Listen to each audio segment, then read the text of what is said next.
People want and need to be blessed. But what is blessedness really? Ang pag-aaral natin ngayon, pinamagatan nating blessedness according to Jesus. Matthew 5, 1 to 12. Now when Jesus saw the crowds, he went up on a mountainside and sat down. His disciples came to him and he began to teach them. So this is the Beatitude summarized, yung itinuro ng Panginoon doon sa incident na yon na tinuruan niya ang mga tao. Blessed are the poor in spirit, the meek, merciful, pure in heart, peacemakers, those who mourn, hunger and thirst for righteousness, and are persecuted because of righteousness. Blessed are you when people insult you, persecute you, and falsely say all kinds of evil things against you because of me.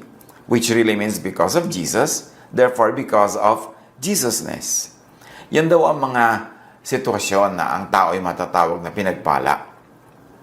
Lalong-lalo kung sila ay dinudusta, pinipintasan, sila ay sinisiraan dahil kay Jesus.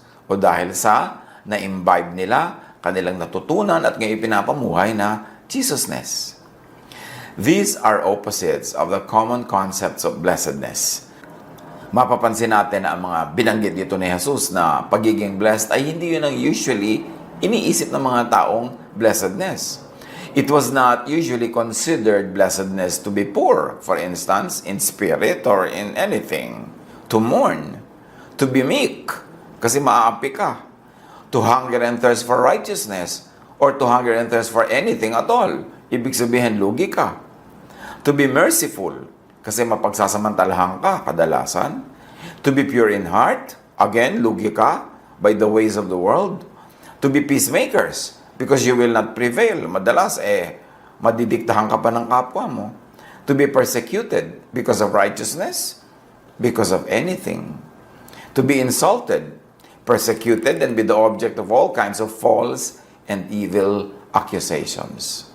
Sa biglang tingin, sa tinatawag na common sense, lalo nung panahon nila, hindi yan ang mga iniisip na blessedness. Sa pagpapatuloy ni Jesus, blessed are you when people insult you, persecute you, and falsely say all kinds of evil against you because of me. Rejoice and be glad, because great is your reward in heaven. For in the same way, they persecuted the prophets who were before you.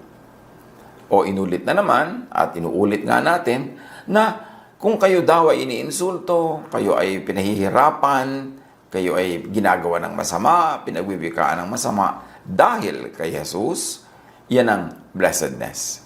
Malaki daw ang gantimpala doon sa kalangitan, dahil ganun din ang ginawa ng mga tao, lalong-lalo ng mga Israelita, sa mga propeta na nauna pa sa mga disipulo ni Jesus.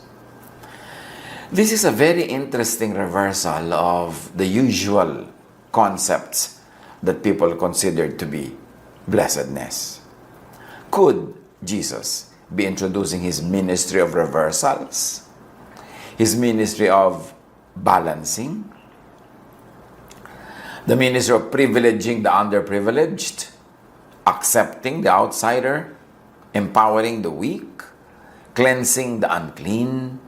Forgiving the condemned, loving the unloved, saving the condemned, changing the system, the standards, the hearts and minds of the people. Dahil ang Panginoon, makikita natin, napakarami siyang itinuro na salungat sa umiiral na mga katuruan sa kanyang panahon. Napakarami siyang ginawa na matatawag na labag sa tradisyon. Napakarami nga siyang maituturing na nilabag sa kaugalian at sa mga batas ng mga Hudyo. So, ang ginagawa talaga ni Jesus ay tinatapunan yung madilim, piniprivilege yung underprivileged, tinatanggap yung rejected. Yan talaga ang ministry niya, magbigay ng balance. Kaya bigla niyang binibigyan ng privilege ang mahihirap over the mayayaman, yung mga babae, binibigyan niya ng mga role, ng halaga, ng respeto na hindi binibigyan ng lipunan nila noon. Lahat ng mga outsiders, ginagawa niyang insiders. Mark 2:21-22, sa pagpapakita na ang ministry ni Jesus ay baguhin ang luma. Palitan ang lumang pag-iisip, lumang sistema, lumang tradisyon, pati mga lumang kautusan. Walang nagtatagpi ng bagong tela sa isang lumang damit, sapagkat kapag umurong ang bagong tela, mababatak ang tinagpian at lalong lalaki ang punit. Wala rin naglalagay ng bagong alak sa lumang sisidlang balat, sapagkat papuputukin lamang ng alak ang sisidlang balat. At kapwa masasayang ang alak at ang sisidlan. Sa halip, ang bagong alak ay inilalagay sa bagong sisidlang balat. Ito ay isang talinghaga, very common to the people of Jesus' time. Yung mga marami kasi silang wine culture, gumagawa talaga sila ng mga alak mula sa mga ubas, at ito ay inilalagay sa mga leather containers. At pag naglagay ka ng bagong alak sa lumang leather, sasabog yung leather pagka nag-oxidize at pagka may nangyaring mga tamang mangyari doon sa alak para siya maging alak, ay hindi kayang dalhin ng lumang balat. Ngayon, kung bagong balat naman, nilagyan mo ng lumang alak, hindi rin sila tugma. Siyempre, hindi naman alak at hindi naman mga sisidlang balat ang tunay na tinutukoy ni Jesus, kundi ang tinutukoy niya at ang sinasalamin ng bagong alak ay ang kanyang bagong katuruan, bagong pamantayan, bagong standards, bagong pagpapahayag ng pag-ibig at katwiran ng Ama na inihahayag kay Jesus. Na ito'y dapat ilagay sa bago ring sisidlan, na hindi sisidlang balat ng hayop, kundi utak, isip, values, sa bagong mentalities. In other words, with this metaphor, Jesus was saying, ang bagong kautusan ko, bagong katuruan ko na inihahayag ko mula sa Ama, ay dapat lamang tanggapin ng may bagong pananaw, bagong paninindigan, bagong pag-iisip, bagong mind frame, bagong value system. Romans 12:2, huwag kayong makiayon sa takbo ng mundong ito. Sa halip, hayaan ninyong baguhin ng Diyos ang inyong pag-iisip upang maunawaan ninyo ang kanyang kalooban. Sa gayon, magagawa ninyo kung ano ang mabuti, kalugod-lugod, at ganap na kalooban ng Diyos. Be changed by the renewing of your mind.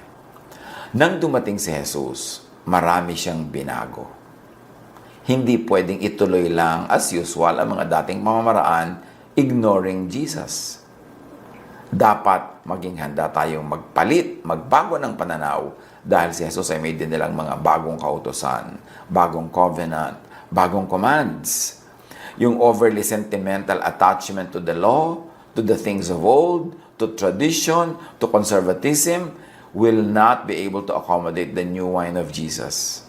The old leather, the old wineskin cannot accommodate, cannot understand, cannot store the new thought of Jesus. Kailangan natin ng bagong pag-iisip. Matthew 11:1-6. Pagkatapos ng mga tagubiling ito sa kanyang 12 alagad, umalis si Jesus upang magturo at mangaral sa mga bayang malapit doon. Nakabilanggo na noon si Juan na taga-bautismo. Nabalitaan niya mga ginagawa ni Kristo, kaya't nagsugo siya ng ilang mga alagad upang itanong, kayo po ba ang ipinangakong darating? O maghihintay pa kami ng iba? Sumagot si Jesus, bumalik kayo kay Juan at sabihin niyo sa kanya ang inyong naririnig at nakikita. Nakakakita ang mga bulag, nakakalakad ang mga pilay, gumagaling ang mga ketongin, nakakarinig ang mga bingi, muling nabubuhay ang mga patay, at ipinapangaral sa mga mahihirap ang magandang balita. Pinagpala ang taong hindi nag-alinlangan sa akin. So yan ang sinasabing, let the poor say I am rich. Let the weak say I am strong. So here, ipinakita naman ni Jesus yung reversals na yung mga outcast, yung mga inuna, yung mga pinagaling, yung mga mahihirap, yung may sakit, yung mga itinatapon ng lipunan, yung ang kanyang tinanggap at inaruga at tinangkilik. The ministry of reversals, the ministry of balancing. Now, ano daw yung rewards na sinasabi ni Jesus pag ginagawa mo ang tama? Dahil blessed ka, ito ang yung rewards. The kingdom of heaven. Comfort. inheritance of the earth, feeling to satisfaction, mercy, seeing God, being called children of God, the kingdom of heaven, great reward in heaven. Lahat ng mga yan ay inilista na sinabi ni Jesus na ito ang gantimpala nyo kasi kayo ay blessed. Now, we should also take note that these were not the usual things people considered as good rewards. True godly prophets were also persecuted because of Jesus, because of Jesusness. Yan ang sinabi niya. Kaya huwag kayong magtaka kung mayroong mga overly loyal to the law, overly loyal to the system, to the Pharisees, na ipe-persecute ang mga alagad ni Jesus, yung mga nananalig at ipinamumuhay ang Jesusness. Kasi dati na, nung araw pa, yung mga naunang mga propetang kanila ring mga pinaslang, ay pinaslang nila because of their qualities that reflected the Jesusness that was still yet to be fully revealed, but was already understood by at least some of the people, even in those early days. Now, why Jesus or Jesusness was there before Jesus was born? Because John 1:1-4 says that. In reference to Jesus, in the beginning was the Word, or in the beginning was Jesus, and the Word was with God, and the Word was God. He was with God in the beginning. Through Him all things were made. Without Him nothing was made that has been made. In Him was life, and that life was the light of mankind.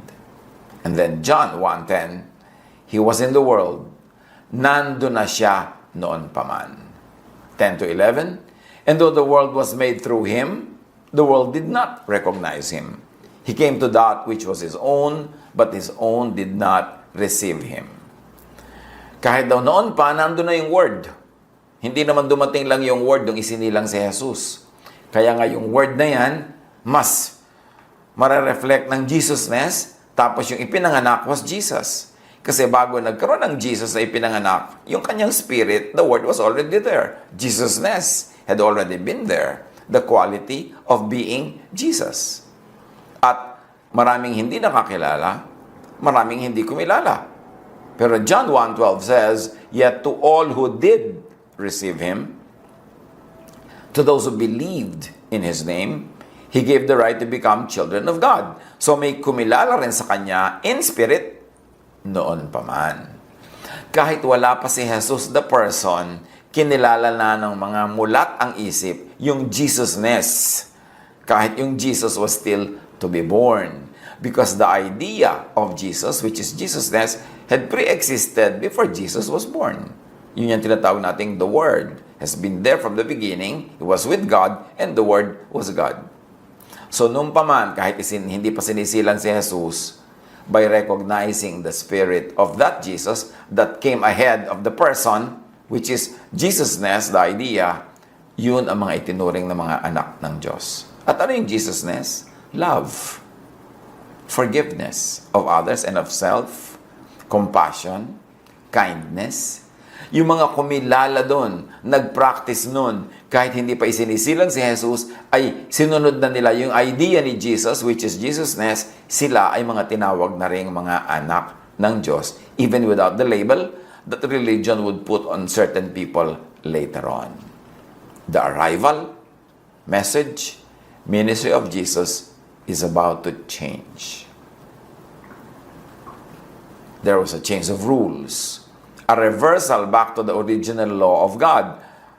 A reversal and a change of structures of mind and mindset. Why did we say that Jesus brought back a reversal to the original law of God? Kasi ang original law of God naman talaga love. Sa original law of God, talaga namang may pagkakapantay-pantay ang babae at lalaki. Mahal niya ang lahat ng lahi, mahal niya ang lahat ng tao. Ang pag-ibig ng Diyos ay umiiral, pero nung na-develop ang mga religious structures ng mga civilizations, very especially mga religious structures and traditions ng Israel, biglang naging ethnocentric ang Diyos. Biglang sa tingin ng mga Israelites, sila na lang itong mahal, sila na lang itong paborito, na yan ay pinabulaanan din ni Jesus. Kaya si Jesus ay gusto nilang ihulog sa bangin later on.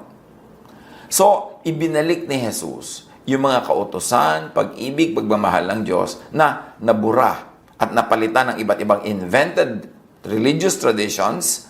Kaya yung mga relihiyoso, yung mga traditional, yung mga conservative, yun ang nagalit kay Jesus. Kasi ayaw nilang matanggal, mabakbak, mapalitan at ibalik sa dati yung mga naimbento nilang mga human traditions, mga human laws. At yung mga iba, bagamat God-given yung mga laws na yun, pero may certain context. Effective lang dapat sa original people who were addressed.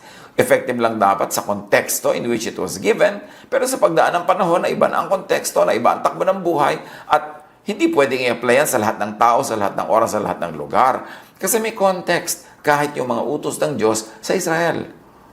Pero para i-insist mo yun na yung pa rin kahit 1,000 taon na ang lumipas, i-impose mo sa mga taong hindi naman Hudyo, na ibig gawin ng mga Judaizers, mga Kristiyano na Hudyo pa rin ang paniniwala at ang paninindigan, na ipinipilit na gawing Hudyo ang mga hentil na naniniwala kay Jesus. So lagi may ganung tunggalian. Yung tunggalian, yung stress and tension between the universal law of God for all people and the particular dealings of God with the people of Israel in certain contexts. At gusto ng mga ibang maka-Israel at maka-Hudyo, yung mga context na yun, kahit wala na, yung mga rules noon na gumagovern sa kanilang buhay, idikta pa rin sa lahat ng tao kahit irrelevant na. At yun ang nilinaw ni Jesus. Napakarami mga tradisyon na binago niya. Pati yung sa Sabat, tiluwagan niya ng sobra-sobra yung regulasyon na nakakasakal na. Yung mga regulasyon nila sa pagkain, tinanggal niya dahil sobrang napapahiwalay na sila sa lahat ng tao sa buong mundo. Hindi na sila pwede makisalamuha, hindi pwedeng dumulog sa hapagkainan ng mga Gentiles, hindi sila pwedeng makisalamuha sa mga holidays ng Gentiles kasi Sabat nila yon. So, hiniwalay nila ng hiniwalay ang sarili nila sa mundo. At ibinilik ni Jesus ang pag-ibig ng Diyos, ang katuruan ng Diyos, not exclusive anymore to Israel as the Israelites believed, but given to the world. Kaya sabi ni Jesus, you will be my witnesses in Jerusalem, the Jew, Hudyo, Judea, mga Judean siyempre, yung mga Hudyo lalo, Samaria, kahit yung mga non-Jews, but Israelites, and to the ends of the earth, to the ends of the world. Ibig sabihin, si Jesus, ibinalik niya ang pag-ibig ng Ama para sa lahat na sinosolo lang ng mga Israelites for the longest time. Kaya sabi niya, kayo ang aking mga witnesses in Jerusalem, Judea, Samaria, and to the ends of the earth. At sabi niya, make disciples of all nations. Hindi lang Israel, hindi lang yung mga Jew. All nations na. Maraming binago si Jesus at hindi yun naibigan ng mga conservative sa Israel, kaya siya ipinapatay. Now, back to what Jesus was saying sa tinatawag nating Beatitudes. Matthew 11:6. Blessed is anyone who does not stumble on account of me. God will bless everyone who doesn't reject me because of what I do. Great blessings belong to those who don't have a problem accepting me. Meaning, accepting Jesus, accepting Jesusness. Ang linaw. Sinasabi ni Jesus, pinagpala kayo kung hindi nyo pinoproblematize ang Jesusness.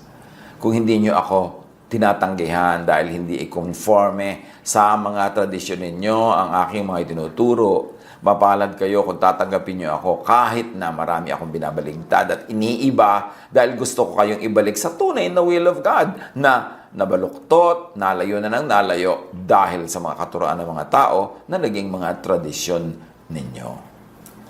To be blessed in the new Jesus way, do not stumble on account of Jesusness. Do not reject Jesus because of what He does, because of His Jesusness.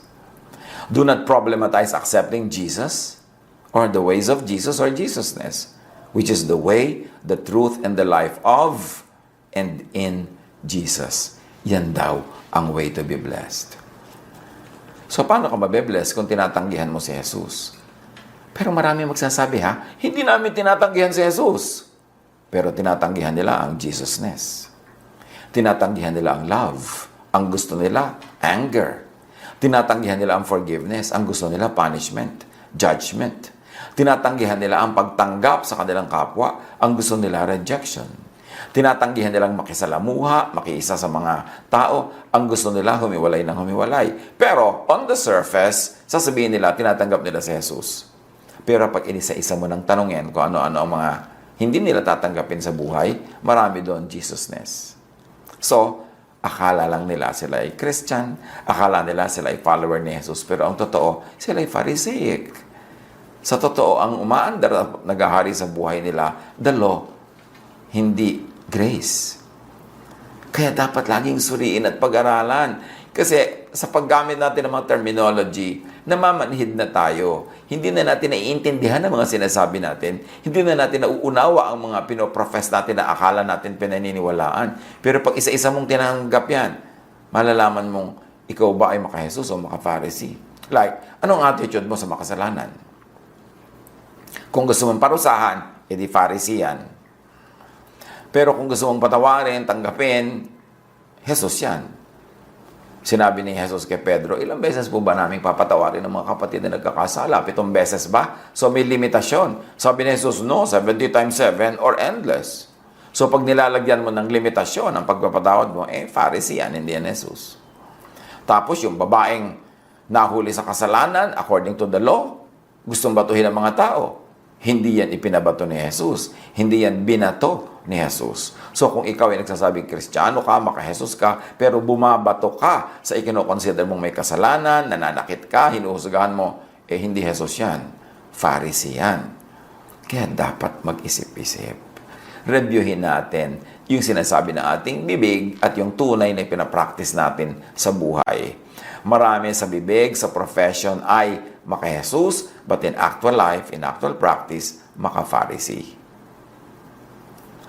The arrival, the message, the way, truth, and life of and in Jesus is not a minor repair or alteration of the old way. It is a totally new way.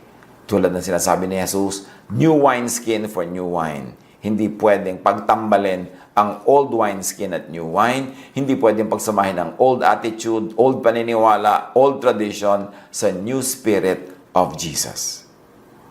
It requires a total change and exchange. Luke 9:62.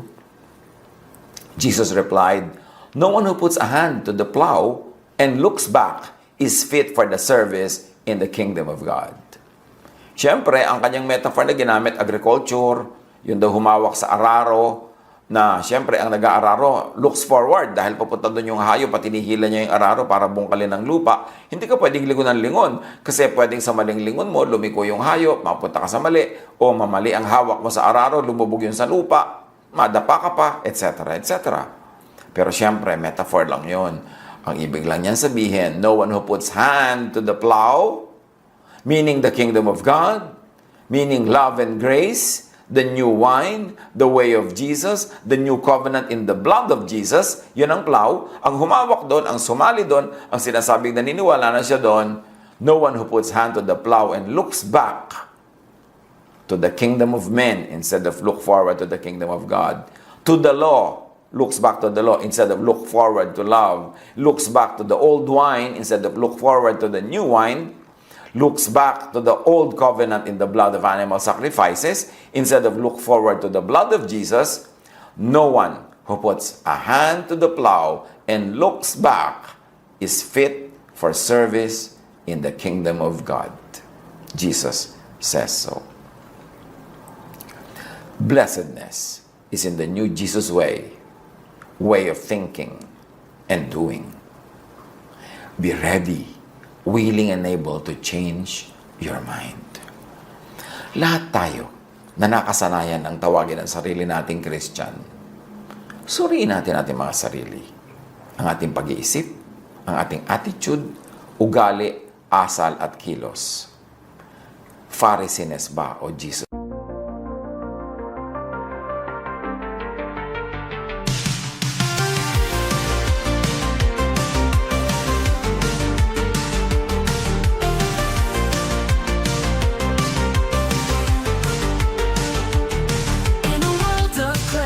Crossover dreams, sin-lit melodies, whispering schemes, they female vocals telling tales untold, indie rock beats. turning hearts cold. We ride the waves of the night, lost in an all-brought to light. Haunting echoes of the past, experimental sounds that forever last.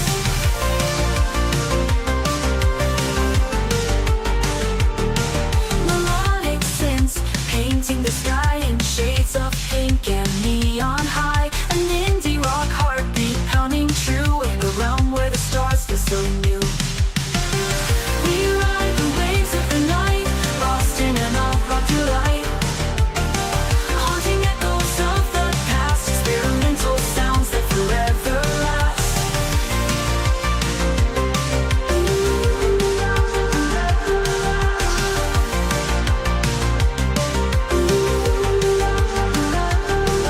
Melodic synths painting the sky in shades of pink and neon high. An indie rock heartbeat pounding true in a realm where the stars feel so new.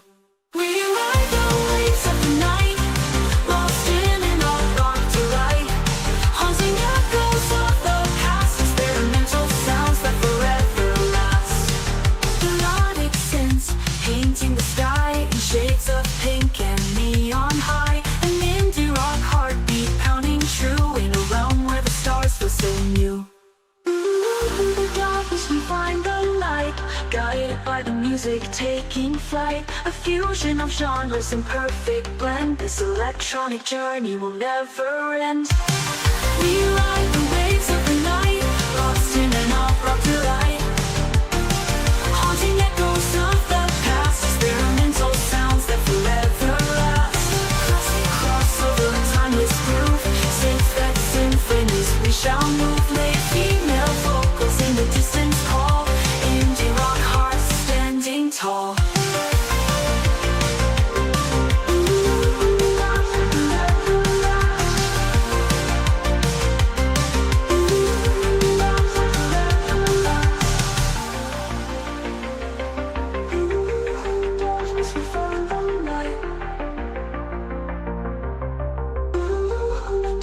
We find the light.